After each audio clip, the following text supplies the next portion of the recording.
Hello everyone, আসসালামু আলাইকুম। I hope আপনারা সবাই অনেক ভালো আছেন। অনেকেই কমেন্টে নাইট স্টাডি ব্লগ দেখতে চেয়েছিলেন। আগের ভিডিওতে বলছি আমার ফোনটা নষ্ট হয়ে গেছে, এই কারণে ব্লগ করতে পারছি না। আজকে আপনাদের সাথে নাইট স্টাডি ব্লগটা শেয়ার করব। আই হোপ ব্লগটা আপনাদের কাছে ভালো লাগবে। মাগরিবের আজানের পরে আমি মাগরিবের নামাজটা পড়ে নিই, তারপরে রুমের দরজা জানালা সবকিছু বন্ধ করে দিচ্ছিলাম, না হলে বাইরে প্রচুর মশা চলে আসবে। আর সন্ধ্যার সময় এক কাপ চা বা কফি এগুলা না হইলে আমার একদমই ভালো লাগে না। এই জন্যই আজকে অনেকদিন পরে একটু দুধ চা বানাই আর চাটা খেয়ে আমি পড়তে বসে যাব। সন্ধ্যা লাগার সাথে সাথে কিভাবে যে 7:30 বেজে গেছে বুঝতেও পারি না। এখনকার সময়ে দিনের থেকে রাতটা তুলনামূলক ছোট হয়, এই কারণেই সন্ধ্যা লাগার সাথে সাথে কিভাবে যে 8টা বেজে যায় বোঝাও যায় না। আমি সবকিছুই নোট করে নিয়ে পড়ি, তাহলে পড়াটা অনেক বেশি সুবিধা হয়। পড়তে বসে আর ভাবতে হয় না যে এখন কি পড়ব। 7 দিনের নোট করে একবার পড়া শেষ করছি, এখন তো আর 2টা দিন আছে মাত্র। এই 2টা দিনেরও একটা নোট করে পড়াশোনা শুরু করে দিচ্ছি। এই স্টিকি নোটটা আমার আগে ব্যবহার করা হয় নাই, আজকেই প্রথম ব্যবহার করতেছি। স্টিকি নোট এভাবে খাতার মধ্যে লাগাইলে দেখতে কিন্তু অনেক বেশি সুন্দর লাগে। একবারেই 4টা লাগাই নিছি, যাতে প্রতিদিন এগুলা না লাগানো লাগে। প্রতিদিন এগুলা লাগানো কিন্তু একটা ঝামেলা,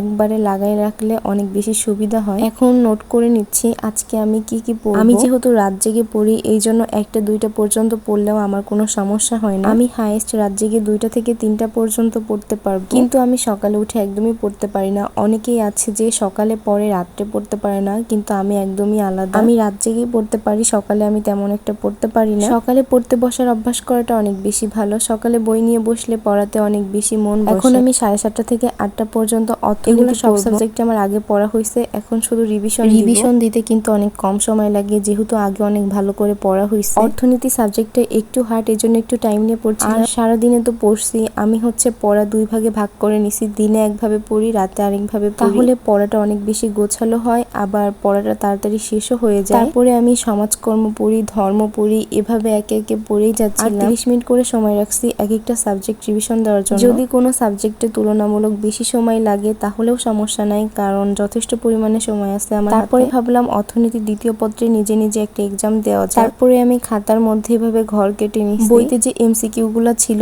ওইগুলারই উত্তরগুলো আমি এখানে লিখব। সবগুলা প্রশ্নেরই উত্তর আমি ঢেকে নিজে নিজে পরীক্ষার মতো দেওয়ার চেষ্টা করতেছিলাম। মানে উত্তর মিলায়ে এমসিকিউ পড়ে যাওয়ার থেকে এভাবে পড়লে অনেক বেশি ভালো হয়। নিজে বুঝতে পারা যায় যে কতটুকু পড়া হয়েছে। আর মূল পরীক্ষার আগে অনেক বেশি মডেল টেস্ট পরীক্ষা দেওয়া উচিত, তাহলে নিজের প্রিপারেশন কেমন, কতটুকু পড়া হয়েছে এগুলা সবই জানা যায়। আর নিজের উপরে নিজের একটা কনফিডেন্স আসে। দেখলাম অনলাইনে অনেকগুলা পেজে এরকম মডেল টেস্ট পরীক্ষা নিচ্ছে। এগুলা কিন্তু কোনো টাকা দিয়ে পরীক্ষা দিচ্ছি না, অনেক পেজেই এরকম লিংক দিয়ে দেয় পরীক্ষা দেওয়ার জন্য অনলাইনে। আমি সেটাই পরীক্ষা দিচ্ছিলাম, আর 20টা এমসিকিউ এর মধ্যে 20টাই হয়ে গেছে, যেটা দেখে আমার মনটা অনেক বেশি ভালো হয়ে গেছে। অনেক পেজই আছে যে টাকা দিয়ে এভাবে মডেল টেস্ট পরীক্ষা দেওয়ার জন্য প্রশ্নের লিংক, কিন্তু আপনারা চাইলে একটু খোঁজাখুঁজি করে দেখতে পারেন, অনেক পেজে এরকম ফ্রিও লিংক যেগুলোতে মডেল টেস্ট পরীক্ষা দিয়ে আপনারা বুঝতে পারবেন আপনাদের প্রিপারেশন কেমন বা কতটুকু পড়া হয়েছে। তারপরে আমি একটু জিকে পড়তে, জুলাই অভ্যুত্থানের বিভিন্ন জিকে ছিল, তারপরে সাম্প্রতিক জিকে ছিল, সবকিছু একটু করে দেখছিলাম। এখন তো কোনো কিছুই আর পড়ার মতো সময় নাই, সবকিছুই এখন রিভিশন দিতে হবে। আমি কিন্তু একাধারে পড়তেছি না, আমি পড়ার মধ্যে একটু ব্রেক নিছিলাম। এই পড়ার মধ্যেই আমি রাতের খাবারটা খেয়ে নিয়েছি। পড়ালেখা শেষ হওয়ার পরে ঘুমাইতে যাওয়ার আগে আমি ফেস ওয়াশ দিয়ে আমার মুখটা ক্লিন করে নিব। বিছানার অবস্থাও খুবই খারাপ ছিল,